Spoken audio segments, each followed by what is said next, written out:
Sort of like M. mousetrap. You're like having a kid at this. We're at the hearing center, Grant's Hearing Center. You're not supposed to be playing with the artwork. I thought it was mousetrap. No, you need to leave that. It's wall art. Busted. Hey, It's Grant. fun wall art. Let's So, get this moving for Rick us. was touching your wall art, and I was like, Rick, stop touching Isn't that. that how It's it always delicate. is? That's how it seemed like it was. It also reminds me of a bass fiddle, and we did a story for this episode of the show on a guy who's with the Old Time Fiddlers. In fact, you guys go watch that while Emma gets ready for her hearing test. I just hear. Hearing test. I just hear wah wah wah. That's why we have you here at Grant's. Perfect. Wah, wah, wah. Come on back. This is you. Yeah, In this the is younger our. years. Ken Luse will tell you music is in his DNA. My dad played the piano, and he played the tuba. Recognize it? Yeah, now I do. I started piano lessons in first grade. Now this is your uncle who started this whole genetic thing.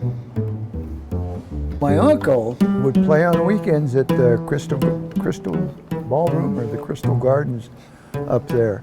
4 out of the 5 kids have some musical built into their system, yeah.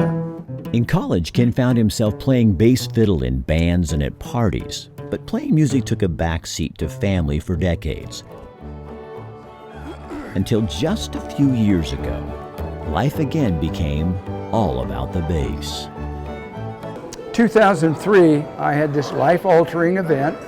You can introduce the numbers and the key. Had a tumor in my throat. Maybe it's turned on. Hey, was diagnosed with a malignant cancer in my throat. This is Bernie Roberts. Bernie's our district treasurer. I made this deal. Next we have Cheryl Horner.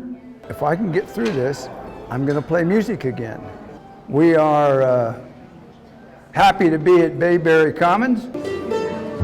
Ken and the instrument he plays are a lot alike. It's the role of the bass player to provide that beat for them. Both provide a foundation, a baseline. They fill a void.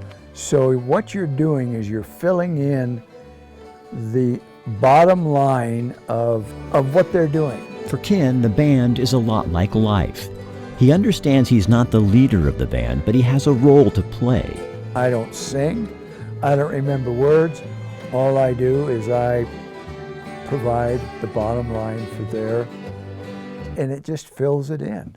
As stages of life change, Ken will tell you finding that thing that makes you come alive is so important. Oh yeah, there are sometimes, there are certain tunes.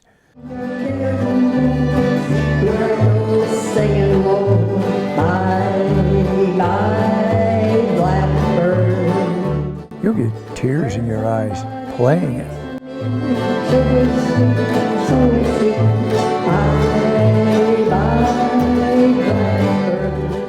Music has a way of stirring our soul. It fills the hole in your soul to play music and to watch these people that live in these kind of facilities wake up when you play tunes that they heard 60 and 70 years ago. It can remind us of who we are. I'm moved by it. I don't know, it's kind of hard to explain, I guess. And even in our elder years, if we listen carefully, music can provide a place for us to dream. It doesn't make me feel necessarily important, but it makes me feel like I've made a contribution. And I keep thinking to myself, who would our friends be if we didn't have all of these old-time fiddlers?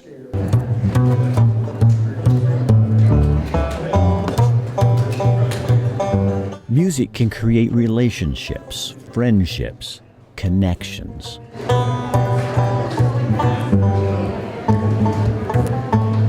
As we age, we see life as a series of stages, moments that ebb and flow. And if we embrace those changes, the possibilities can be I endless. think you have something to live for that you can still do in your older years that you couldn't do when you were younger. Yeah, we're just having fun.